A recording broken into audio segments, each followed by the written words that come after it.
A website is never finished, especially a B2B tech website. Welcome to ForwardSlash, the podcast that explores how B2B tech companies can leverage their websites to achieve fast, efficient, predictable, and scalable growth. In each episode, I take a big issue affecting the B2B tech landscape and then pick the brains of marketing leaders around the world to learn how the issue affects the questions B2B tech marketers should be asking about their websites and how to answer them. Let's get into it. John Dome, head of marketing at Strategyn, which is the management consulting agency that pioneered the jobs to be done theory, which we'll be diving into today, and how it pertains to go-to-market strategy and website strategy. How's it going, man?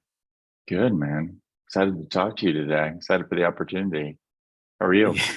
I'm doing great, thank you. And yeah, I've been really looking forward to this since we last spoke. I can't wait to pick your brain about the jobs to be done framework and how it can be used for website strategy. From where I'm sitting, we're basically going to be talking about the future of websites. But I think a good place to start is if you could tell me a little bit about Strategyn and what it is and who its services are for. Yeah, so Strategyn has been around for 3 decades now. We've just crossed over the 30-year mark, and was founded out of the necessity of product failures. Our founder, Tony Alwick, started it. He was actually a product engineer on the PC Junior.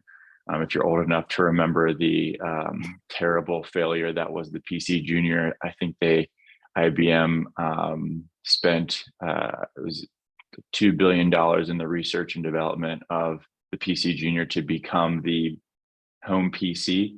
The day after it launched, on the cover of the Wall Street Journal, it said the PC Junior is a flop. And that motivated Tony to find a better way to research and develop products. And because it wasn't a lack of investment in trying for IBM to figure out how do they enter this market. And that's was born out of that was Strategyn, leveraging the jobs to be done theory and turning that theory into an innovation practice that we call outcome-driven innovation. And we've been helping businesses, small, medium, and large, for 30 years develop breakthrough products. Thank you for that. Yeah, this is it's an awesome framework. It's a complex framework, and I think that's probably a good place to start at a high level. Is just so everybody's kind of on the same page. Can you walk me through the framework and its elements? Yeah, sure. And it's interesting you say complex. I would say that it's complex in the sense that there's a series of steps, but the principles of jobs to be done is actually, it's a simplifying methodology. It's really an economic principle to simplify problem solving. Most businesses operate in a solution mindset. They talk technology, they talk ideas, and what that causes organizations to do is self-limit themselves by talking about a technology type or a product type. We're in the circular saw market, as an example, versus we're in the market to help roofers or tradesmen cut wood in a straight line, right? And just in that example, what I've demonstrated is the jobs to be done principle is that jobs to be done lives in the problem space, agnostic of whatever solution that you're using. And why that's important is if you ground yourself in a technology or a solution space, you self-limit yourself to that technology, and you unconsciously put a constraint on your business, who you view your competitors are, and the new types of technologies that may exist to get that job done, or that your customers may use to use solutions. So, if you were to view yourself as in the market of helping roofers and tradesmen cut wood in a straight line, just that principle, if you take that to an engineer and say, we want you to help these group of people to cut wood in a straight line, I want you to think of a solution to get that done. Well, immediately now my creativity is sort of freed up. I'm not limited to a constraint of how do I improve the circular saw, right? We see this in every client that we work with is that they come to us and they start off with a technology mindset. This is the technology that we're in. And the big power is just getting them to have that slight change in mindset to understand that what does our product do? What job is our product helping them get done? And then the additional benefit to this is not just opening the possibilities of how to help them get the job done from a technology perspective, but it also opens them up to who their other competitors are. So using a different example, there was an interview with Reed Hastings at Netflix. This is probably a year or two ago, and he was asked about his competitors, and the host was talking about other streamers that were that are on the market, whether it's Hulu, Apple TV, et cetera. And he said, while they are competitors, our mindset is that our competitors are also Instagram, TikTok, Facebook, because we're in the job of entertaining people when they have free time. And you might even go as far to say that a competitor to Netflix might be going on a walk with a friend or a spouse because I have free time, or reading a book. And because that's the job that you're getting done, is entertaining somebody when they have some free time. And if you just look at yourself as a streamer, then you're going to limit your technology and your options and the different types of features to that platform, versus understanding that, hey, people use you to entertain themselves when they have free time, and people switch solutions all the time. So the power of that mindset grounds you as a simplifying concept to understand what is the problem that your customers are trying to ultimately achieve. What job is it that they're trying to get done? Gotcha. Thanks for taking me through that. One place that I'd like to dive a little bit into, if you can clarify for me, there's 3 different types of customers, or 3 different types of people that are going to be using a product. Can you walk me through that elements of the job to be done framework? Yeah. So in our research, what we discovered is that there's essentially 3 customer types related to a job to be done. There is what we call the job executor, the person that's actively solving the problem, right? There's the product lifecycle support team. This is the person that is installing, repairing, cleaning, disposing, recycling, the whole product lifecycle of the product. And then there's the purchase decision maker. In the B2C world, that tends to be the same person, right? They have those 3 roles associated with it. Now, why that's important is really important in the B2B world, because oftentimes us as marketers, we put all of those responsibilities into one person. But as in the B2B world, especially when you're talking about products that are tens, hundreds of thousands of dollars, there's multiple people or even teams that are part of this buyer's journey, or this purchasing process. And breaking the groups up into these different functions really simplifies, again, what are the problems that they're trying to solve associated with their role. So using let's say a B2B SaaS example, your job executor, the person that's going to be using your SaaS product, the person that's the functional job of whatever it is, whatever the problem that you're solving for, that's the core of your messaging, right? Then you have your product lifecycle support team.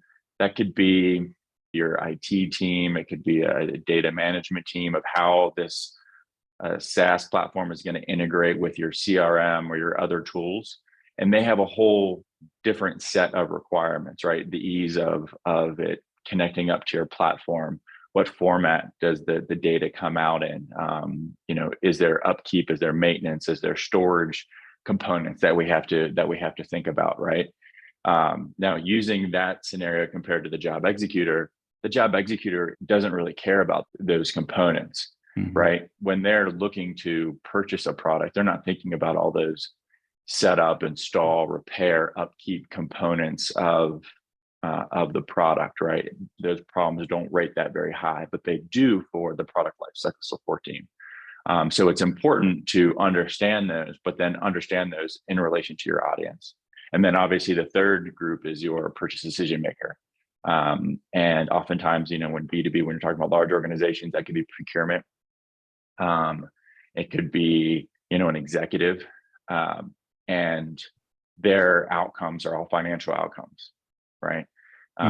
So understanding those three groupings helps simplify if you're a marketer to say, here are the three different, ICPs or target personas. Here's the groups that they live in, and here are the different problems that they're looking to solve in relation to that. Then it's looking at the journey at which, when do these people become involved in the decision process, right? And when do you introduce those parts of the story or that part of the messaging to your potential customers, right?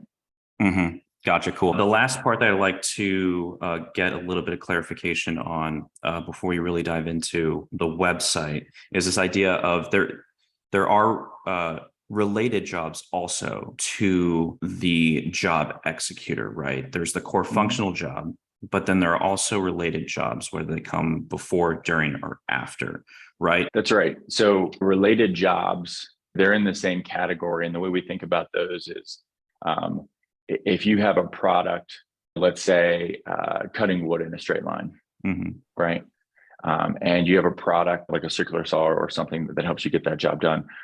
A related job might be measuring the piece of wood, right? Measuring the accuracy of the piece of wood, making sure it's level, those sorts of things. And using a SaaS example, this is where you can start to get into where you start to think about platforms. So when you have platforms in the SaaS world, you're getting many related jobs done, right? So if you think about, let's say, Salesforce or a CRM platform, right? Salesforce has, Pardot, and they have, reporting and analytics, and they have analysis, they have organization, they have all these different related jobs that roll up to a platform. So if you are in the business of looking forward to building, let's say, a platform level solution, you start with your core functional job of what you do better than anybody else, right? And then you expand from the core and start to add on those related jobs and start to build a platform of getting related jobs done or higher level jobs done, right? That's the way to think about it.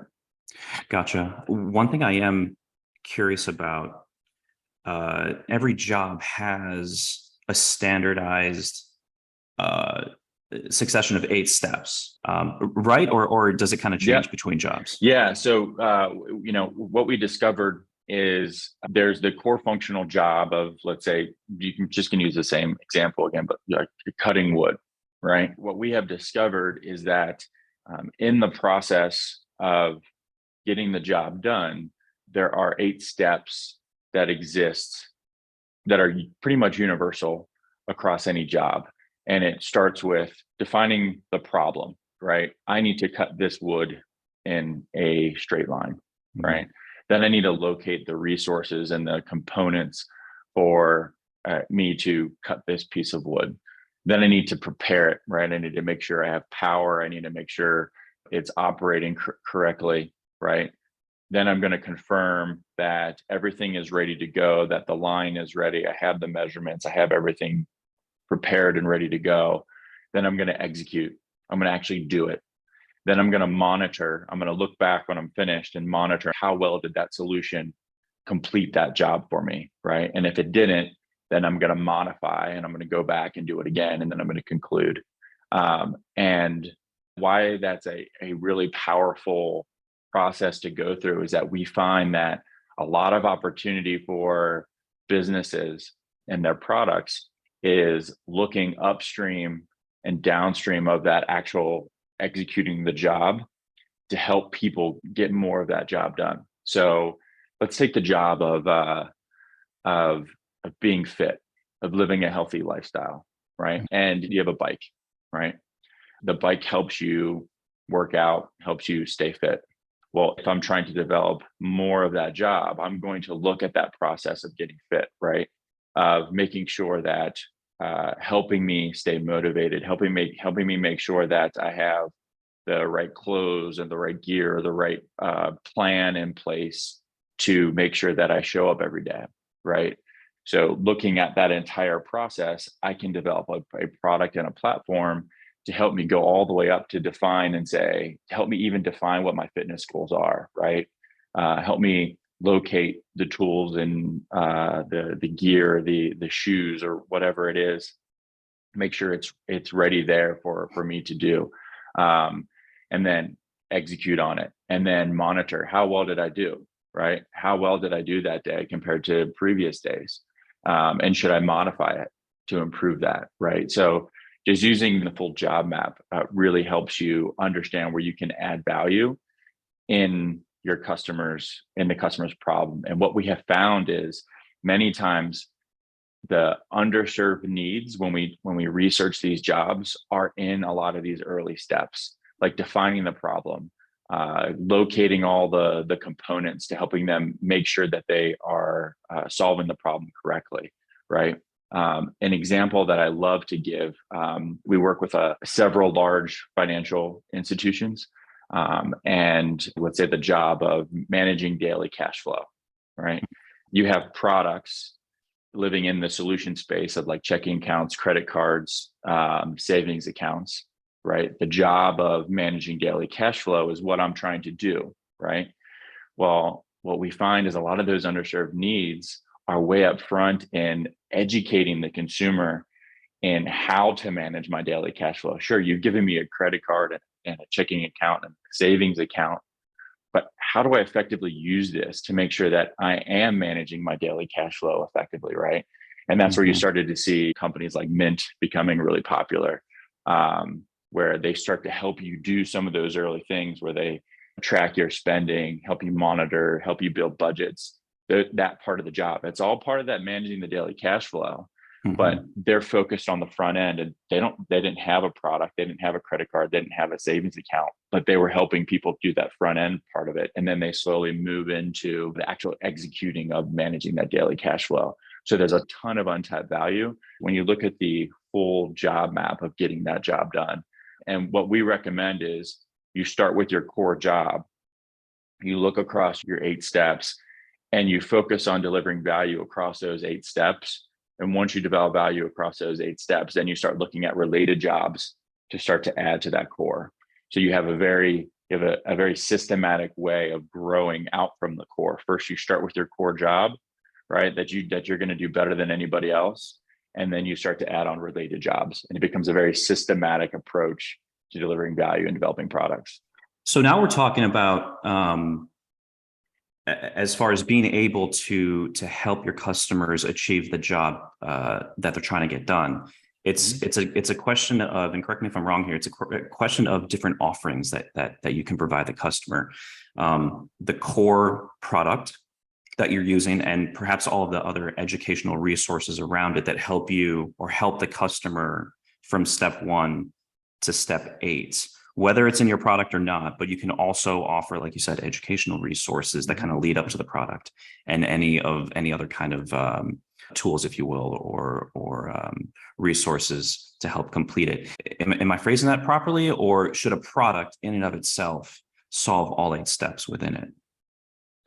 Whether the product or the marketing, let's say, and the education piece is solving that job, I think that can be a business decision. I think you see a lot of, which especially in the SaaS world now, a lot of the marketing is really helping to educate and to inform related to that job.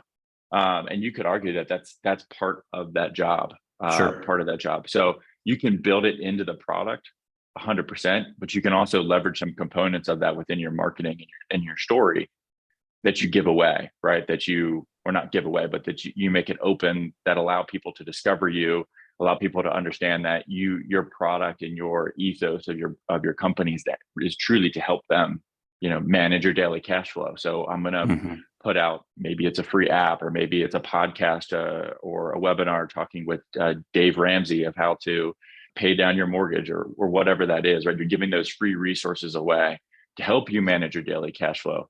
That's part of your marketing as well. That's a business decision now. It doesn't have to be necessarily inside the paid wall of the product. Gotcha. Cool. You're knocking on the door of what I wanted to speak with you next. And that's harnessing the jobs to be done framework for go-to-market teams. And I wanted to frame this in a particular context, which is this. Sure. We seem to be going through some paradigm shifts in the B2B SaaS go-to-market world, some in part because of the pandemic and its economic aftermath that we're experiencing right now. But I think other shifts started taking place before the pandemic struck. But one of them is this seemingly shared understanding that the growth at all costs mindset is mostly unsustainable, right? We're seeing this return to rigor and a focus on efficiency, right? We're seeing this in the rise of RevOps and the CRO role, the Chief Revenue Officer role. I actually came across an article a couple months back that said the CMO is starting to be replaced by the CRO, and that could be a little bit clickbaity, but I think there's a reality. There's a reason why that article exists. But there's also an understanding that the customer perspective, the buyer journey, their needs and wants, their overall experience is much more important to achieving sustainable growth. It's also a lot more nuanced, right? And we're seeing that in the rise of customer success, especially in B2B SaaS. Mm-hmm. And then adjacent to that is this broader discussion around the concepts of demand creation and demand capture within hypersaturated markets, like how to do it, what it looks like, right? Let alone what it means, because you can talk to somebody and they think they're doing demand creation, but they're really just doing demand capture. Coming full circle, mm-hmm. I looked up the phrase "jobs to be done" in Google Trends, and the search interest actually peaked in April of last year, which was right when the economic downturn started to pick up steam. I'm curious, do you think that's a coincidence, or is the writing on the wall and people are understanding that something's got to change and we've got to do things differently here? Yeah, jobs to be done, I think there's a lot to unpack there. Mm-hmm. Jobs to be done has had a very long history. So I guess I'll start there. Its concept can go back to Theodore Levitt. So if think about old school, business minds, Theodore Levitt, it's kind of the OG when it comes to that type of thinking. And he didn't call it jobs to be done. But in his paper, I think it's called Customer Myopia in like the 1960s, where he talks about products are used to solve customer problems, right? And you need to understand the customer problem at its core.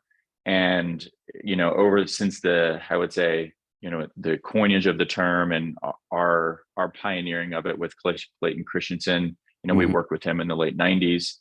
He wrote about it in his book, Innovator's Dilemma, Innovator's Solution. And then Competing Against Luck was his most recent book before he passed in, I think, 2016.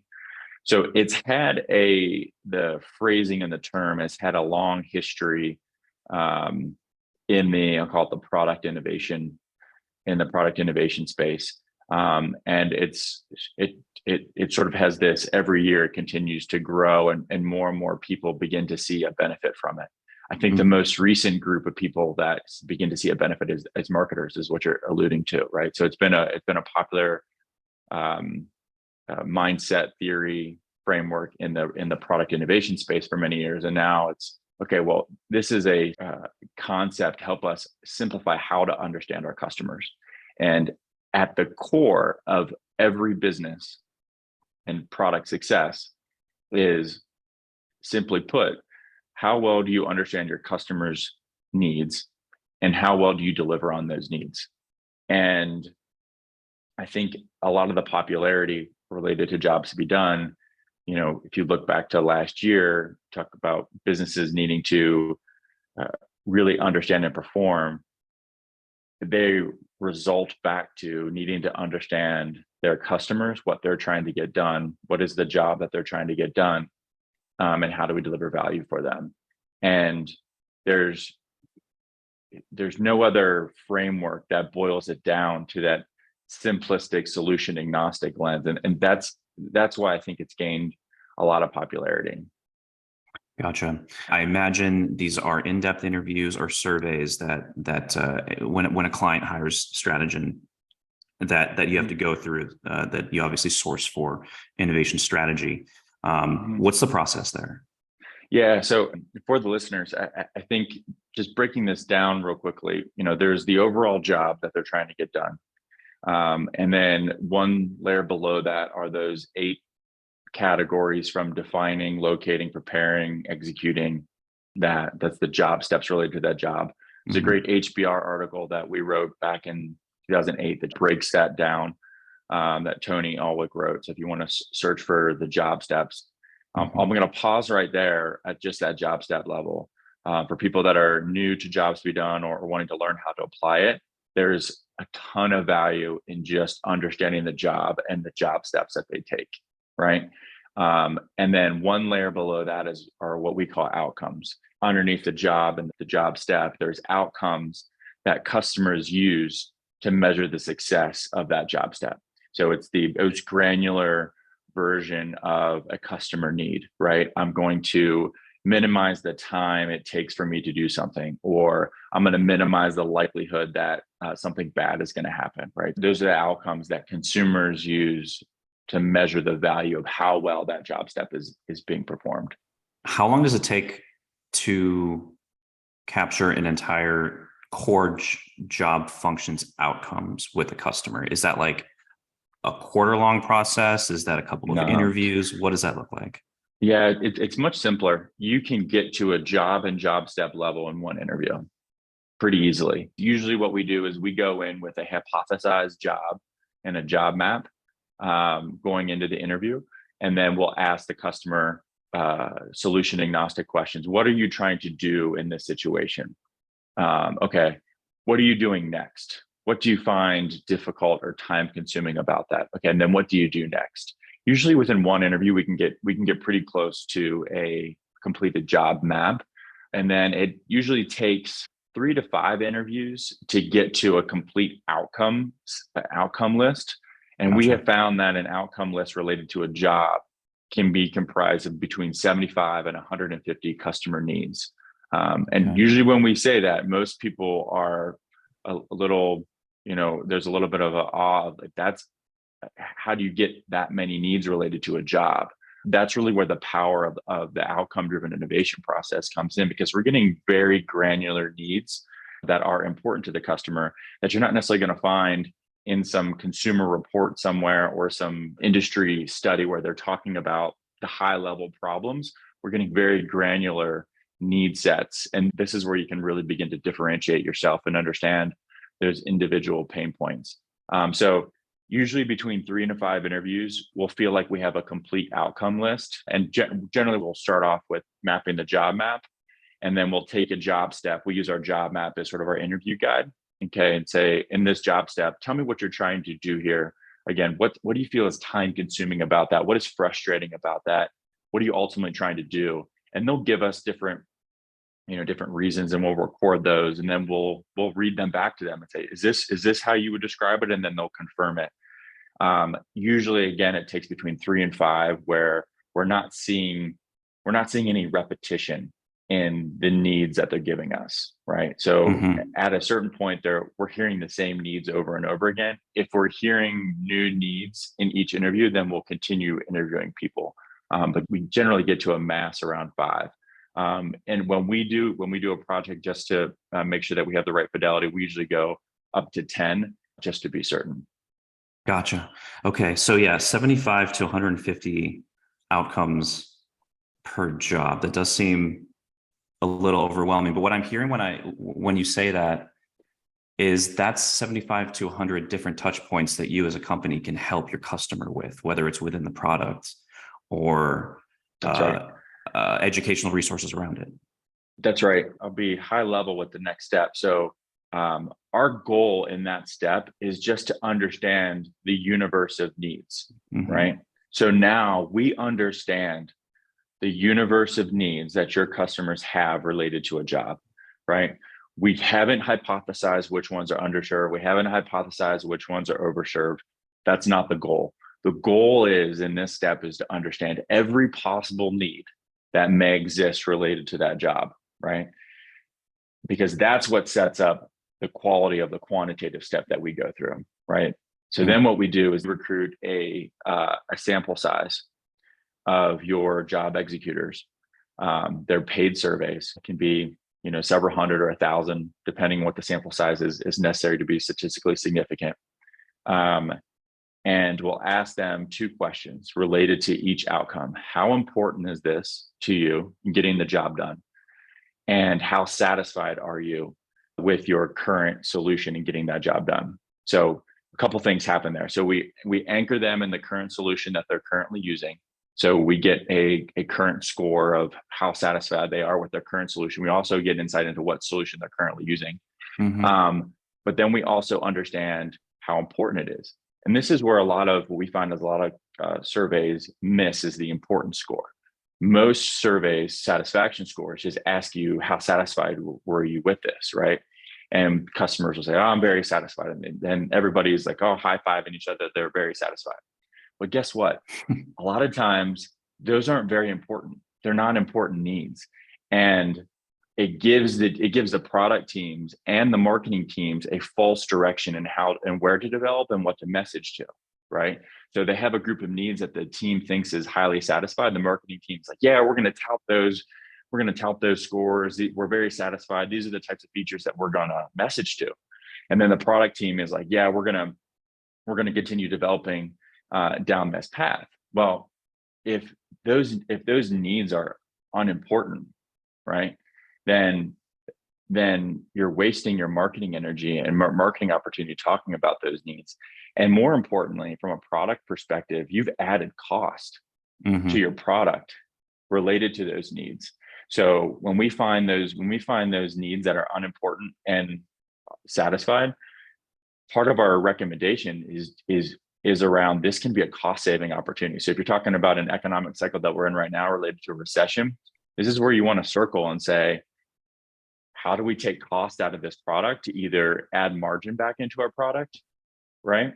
Or lower the cost to the customer, right? So in this space of SaaS where, it was grow at all costs and margins were negative, right? And now they're forced to determine, okay, how do we have a profitable product? There's probably a lot of needs and a lot of features that you have built in there that you have to support, that you have to upkeep, that's costing the product that you can take out and the customers wouldn't notice. Gotcha. So go ahead. So we take that 150 need set, right? And then we do a quantitative analysis on those, and that will give us a ranking of opportunity, right? So we'll give an opportunity score related to those needs and come up with, let's say, the top 10 needs that are underserved, that from a product development perspective, product and marketing, product first, we first ask the question, does your product actually serve this need? And your customers just don't know it. So that's a marketing opportunity. We find that oftentimes where your product actually services this, but you're not talking about it and your customers don't know you have this opportunity. That happens a lot of times. And that's a quick fix, easy, low hanging fruit. If they don't, these are the needs that you should put into your product development process. And what's great about that is now your product development teams can go into their design thinking processes, their agile processes with the confidence that we need to create value on this need. And there's no testing or iterating, and there's no minimal viable product to see whether or not this feature is going to resonate. Way back in advance with statistically significant sample size that this is underserved. So there's no guessing in it. So what ends up happening is your time to market is decreased because everybody's aligned. The product development team's aligned, the engineers are aligned, the executive team is aligned. So there's no roadblocks. And you go from the need to value creation much faster, much cheaper. Yeah, it sounds like the perfect source of truth to align the go-to-market team, whether you're marketing, sales, customer service. Everybody needs to be a part of this conversation in some way.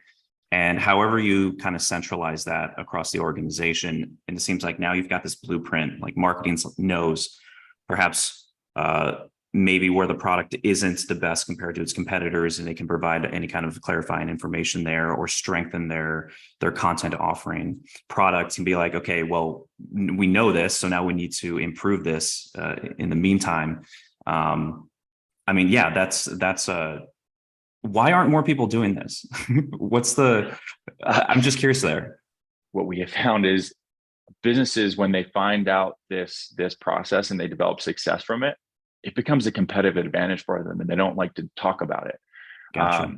So, me as the marketing, one of the challenges I have is getting our clients on board to do a case study. Now, we have some really impressive case studies. It's taken a lot of work to get there, but a lot of times our clients will, they say, "We love you. We'll give you a referral. We'll give you a testimonial or something, but we won't do a case study to allow you to tout it," right? Because if they start to look at this as a big competitive advantage. Gotcha. And as you know, everybody starts to copy everything that you find that you have, and once a competitor sees that another competitor is doing something, so that is one force that we have been working around. And the other side of it too is, for the last 30 years, we've mostly done this for clients. We're now pivoting to train teams to do this themselves, because we have found that companies want to have this as a core capability, right? They want to have a mini team. They want to have a qual person that's trained in how to extract these needs. They want to have a quant person who knows how to structure the surveys and get this out. And then how do these two individuals connect up to your product development team, and then educate the business? And we're doing that. That's been a big pivot for the organization to help train organizations do this. Gotcha. Yeah, that's really interesting. I'm not surprised to hear that companies want to keep this secret. What I'm curious about is, how long is a training session, or until at least the company feels like they're confident enough to actually take this on their own? Yeah, so we break it down into a couple different tiers. We've developed online courses that break down our process, and it's the same training that we give our own innovation practitioners. And different people within the organization, we recommend for different levels of training. So let's say you're a product leader or a marketing leader. There's basically a high level training that we want you to be familiar with the language and the terminology and the process, right? If you're a qualitative or a quantitative person, we're going to get you going really deep in on the fundamentals of it, and we'll go through the training. The training itself can be completed in about a month to 6 weeks. But as with anything, that's just the training piece of it. You need to do a project to develop that muscle memory. So generally what we do is we're flexible with different clients and what their needs and their budgets are. But we found that the best success is we'll select a core team within the client to do a core training. And then we'll select a project within the organization that they want to do. And then we'll go along with them sitting shotgun on that first project and do it along with them, right? And then the next one, they're basically taking the lead, and we're there as sort of a qual check, right? Correcting, and then taking the training wheels off, sort of thing, and just be there as a support mechanism for them. Gotcha. Very cool. I want to go through that training course. I want to see if I can get Webstacks, our agency, signed up for something like that. Well, so right now, all of our training, our big training is really at the organization and team level. In the next few months, we will have an individual level for anybody to sign up for. Gotcha. So if there's, which is, we find a lot of startups, a lot of small organizations that, they want somebody within the organization to go through it. This is a product for them. So in the next couple of months, we'll have that level be ready for them. Perfect. Sounds great. Okay, cool. So kind of the last segment here, I'd like to bring the jobs to be done framework into the context of specifically website strategy. Because at the end of the day, I think we can all agree that the most important marketing asset that any company owns is the website. I don't think we're going to have, any B2B SaaS marketer disagree with that point. But given everything that we've just discussed, and looking at the traditional B2B SaaS website, I can't help but feel that we're not embracing the jobs to be done mentality. Most of the websites that we see, they're designed just to go after that 3%. The grand majority, obviously, we have, there's companies that are embracing jobs to be done. Calendly is actually good with this. They've leaned into that and trying to help their customers get a whole series of jobs done. But most websites, I feel like they're really just playing that demand capture and going after that 3%, neglecting that 97% that are not ready to buy, right? Every website has a homepage, use cases, industries, customer success stories, the pricing page, right? All very important. You're not going to be able to survive without pages like that. But it seems that marketing teams pretty much stopped there with their websites. From like an educational standpoint, you have your blog, right? That's typically the limitation there in my mind, though, is that blogs are pretty much only good at answering what and how to questions, which again is great and necessary. But like, as we've been discussing, customers aren't just looking for what something is or how to do it properly or better. They're also looking for actionable ways to get their jobs done, whether it's core or related, get it done better, more predictably, more efficiently. Kind of an example that we were discussing last week was, you can tell me how to calculate ROI in a blog, right? And that's great, but it'd be so much better if you provide me an ROI calculator, right? Now you're really helping me get my job done. That's again, right. Whether it's core or related. Do you agree with that? That most websites aren't what they could be today from a resources standpoint? Yeah, I think there's a term, strategic convergence, that ends up happening, that over time everybody starts looking like one another because everybody's reading the same industry reports, the same Gartner, this is what you need to be doing type things, and everybody follows it to a T, and everybody looks and starts sounding the same. And they're just blindly following some roadmap that they put together, right? And this is really where the jobs to be done framework, I think, is so powerful. So us as marketers, we are problem solvers. We have creative problem solvers of everybody in the organization, right? We have to leverage data. We have to be creative. And most of what we do, there's not like in accounting, you have GAAP, right? You've generally accepted accounting principles. You follow that, right? Same thing in finance, right? Same thing in legal. Operations, right? You develop your operations, your process to deliver, et cetera. It's repeatable. Marketing, every day is a journey because you're trying to creatively problem solve and because you're dealing with psychology, right? And you're doing not just psychology, especially in the B2B space, you're dealing with the psychology of an organization and a group of people, right? And so bringing it back to jobs to be done, it's a simplifying concept. So when people use the term demand gen and demand creation, it's a great buzzword right now, but it doesn't explain what you're trying to do, right? Okay, so demand creation is very much that's the company-centric view. I want to create demand, right? Well, let's break this down into a jobs to be done framework and say, you have a group of customers that are looking to solve a problem, to get a job done, right? And they're out there, they realize that I need to solve this problem.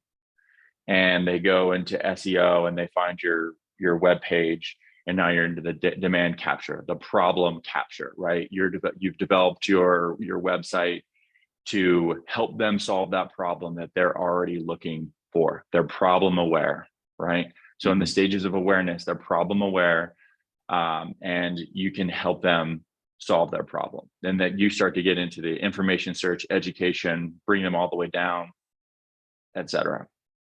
Now, on the demand capture side, with that, where your tools become really powerful is not only can you, if it's a blog, you can help them, calculate what their ROI is.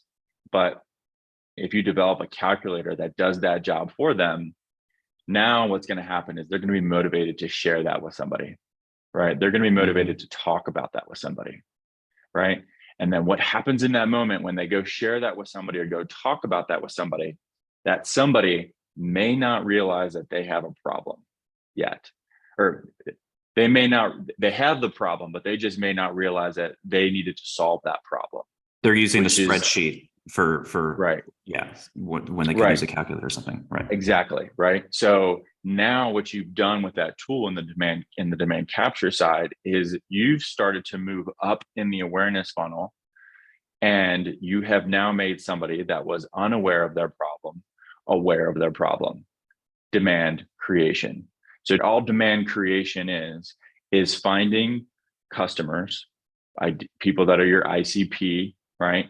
And making them aware that they have a problem to solve and motivated to solve that problem, right? That's demand creation. That takes the mysticism off of demand creation, right? It's what you're doing, the psychology of what you're doing is that you have a market of job executors, using our terminology, that are either unaware or unmotivated to solve a problem, right? And your marketing and your website and your tools can help them become aware and become motivated to solve that problem, because they may not be motivated because they think the problem is hard, or they haven't thought about it. They didn't know how easy it would be, right? And your website can serve that by, in your example, creating tools to demonstrate how easy it is to solve that problem and what the benefit of solving that problem is going to be. And then they start sharing it, using other buzzwords on dark social, on LinkedIn, on Twitter, right? They start sharing it. And now you have ICPs, your target personas, are sharing with other target personas, which is the greatest trust layer that exists, making them aware, making them motivated of a problem to solve, right? That's demand creation. Agreed. I love that you brought in the dark social, because that definitely is something that everybody's talking about today. This is fodder for dark social. This is giving you something to lean on for people to interact with you, your company, your product in a more abstract way that is still related to your product. And you know that if somebody's interacting with this, you can connect those dots to your product eventually, right? This is all, now we're talking about like buyer journey velocity, what have you. But as you said, this is creating the opportunity for your ICP to start talking about you early. And that's the beauty of the jobs to be done mentality, especially if you start in the first steps, right? The define, the gather, those kind of steps. If you're building content around that, if you're providing templates or calculators or toolboxes, that's a great way to get some evangelism behind your brand without them even having to buy your product. And I think that's what we were talking about. Like, that's the future of websites. You're starting to see companies take advantage of this, but it's definitely a big opportunity there. And then if we there's so much here. So, and then if you're creating content or tools or resources for not just the job executor, right, but also the purchase decision maker, the support team, right? Because if we're selling MarTech, the purchase decision maker is probably the CMO, right? But the CMO is not going to be in the products. It's the end users, the job executor. Like, if we're talking about Ahrefs or something, the CMO is trying to get their own job done, right? And I'm sure every company can provide something that eases the buying journey for the purchase decision maker a little bit. Same for the support team.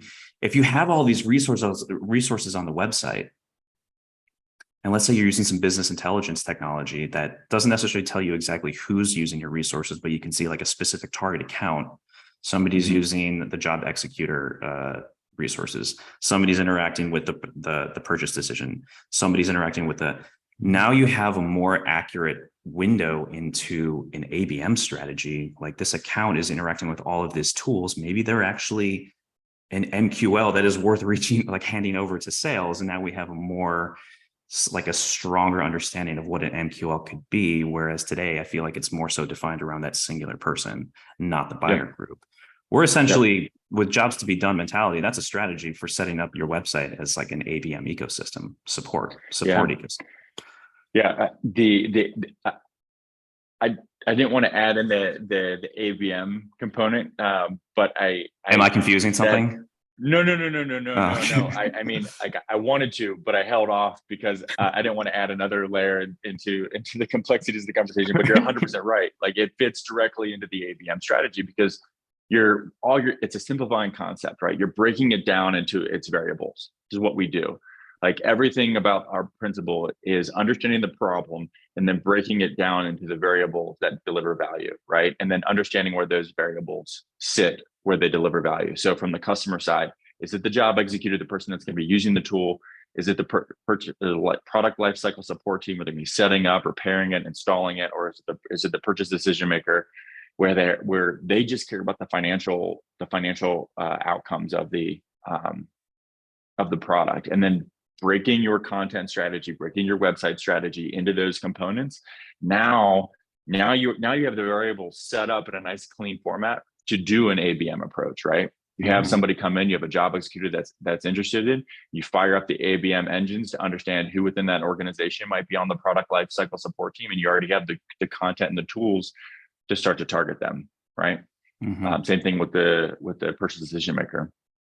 And you're targeting them with content that is relevant to them, not content that's not relevant to them, right? And I think that's a big failure of the ABM stuff. Is a lot of people they'll take any piece of content and they'll say, okay, well, here's a person that's interested in, and we know these 5 people are in there that are influencers of this. We'll just target them with the same piece of content, right? And it's that you're not speaking to them because that's not their problem they're trying to solve. That's not the job they're trying to get done. And the beauty about this is that we could just be talking about the core job function right now. You have all of this opportunity for supporting content that's typically, that's probably going to be phase 1 of the jobs to be done. That's right. But now if you bring in the related jobs, that's a whole nother ring of awareness that you can be playing into it, where you can start the conversation even earlier, which we may have already clarified that, but I just wanted to toss that back in there one more time, that there are also related jobs that we can build resources on the website for 100%, also. 100%. And I think the principle there for marketers to keep in mind, I'm just reminding them, is that on the demand creation side, right? Your goal is to help your target customers be aware of their problem, motivated to solve it, and how easy it is to solve it, right? And that's the mindset of those tools, right? Is to demonstrate how easy it is to solve this, what the benefit of it's going to be, right? And that's how you start to convince those buyers who weren't buyers, because the buyer's journey starts with a buyer, right? We're going before the buyer's journey. It starts to bring more buyers into the journey. And the beautiful part about this is if you're the organization that has brought them into the journey, you're the first person that they're going to call. And 70% of the journey is complete before they pick up the phone, right? 70% of the time they already know who they're going to choose before they go ahead and well, let's look at a competitor to see and talk to them. They've made up their mind, especially if you're the one that was the one that turned the light bulb on. Beautiful. I appreciate you walking me through all of that, man. This was great.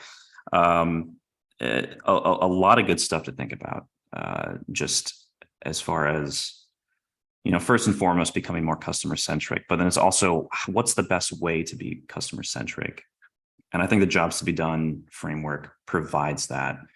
And then finally, just a great way to align teams, go-to-market teams around customer needs and finding the weak points within your product, but also within your own content marketing strategy and website strategy. So, what other kinds of even if it's just a blog, right? Sometimes that's all you're going to need, but also really diving deep into how can you solve customer problems with resources like calculators and tools and templates and stuff like that. Like you said, being a little bit more creative with the problem solving that we have, because I think we've just kind of painted ourselves into a corner. We're just kind of in like wash, rinse, repeat mode. And there's kind of a disruption that needs to take place when it comes to the website. And I think the conversation that we had was the foundation of that, and is definitely a nice way to help companies kind of find that competitive edge, if you will, as you said. Yeah. So if I were to distill this into like a three-point process for somebody to come up with a tool, right? I would say step one is understand your customer's job to be done. And you can do that right now, right? And if you're looking for a process to help that, understand that, you can search define your market through a jobs to be done lens in Google, and you'll find a great market definition landscape that we actually built with the gentleman who founded the lean startup methodology. And so step one, define your job to be done. Step two, map out those job steps, those 8 job steps. There might be more, but you're going to have 8 categories, right? Then that's step two, is map out that job step. Then look at that job map and ask yourself, are there tools across that job map that I can develop to help them define or analyze or understand the problem? It's usually going to be in that upfront piece, right? Use that as your map to develop a tool that your customer is actually going to care about, because that's the other part of it. Is okay. So now what tool should I put on my website, right? Sure, ROI calculators are fantastic, but wouldn't it be even better if we can develop a free tool on our website that helps them get part of their job done? So start with the job, map out the job map to understand, where you can deliver value, and see and come up with a tool that can get part of that job done on your website. Awesome. Thanks, man. Thanks for taking me through that. I've got a couple of rapid fire questions for you. Who are your favorite B2B SaaS marketers to follow? I'll go one better and give a favorite book I've read this year by April Dunford. Obviously awesome. Yeah. She's coming onto this podcast in a couple of weeks. Brilliant. And the beautiful thing about it is her concept is rooted in jobs to be done. Awesome. Last question for you. Will you or Strategyn be participating in any upcoming events that listeners should know about? 2 things. One, we do a webinar every month with Tony, our founder. The webinars are educational by design. So we try to teach people various concepts of the outcome-driven innovation process, how to understand your job, how to understand your job to be done, and then how to apply that stuff. So we have one this month where it's how to build the products your customers want using jobs to be done. We also have a resource out there, Tony's most recent book, Jobs to be Done: Theory to Practice, which is it's the manual on what we do.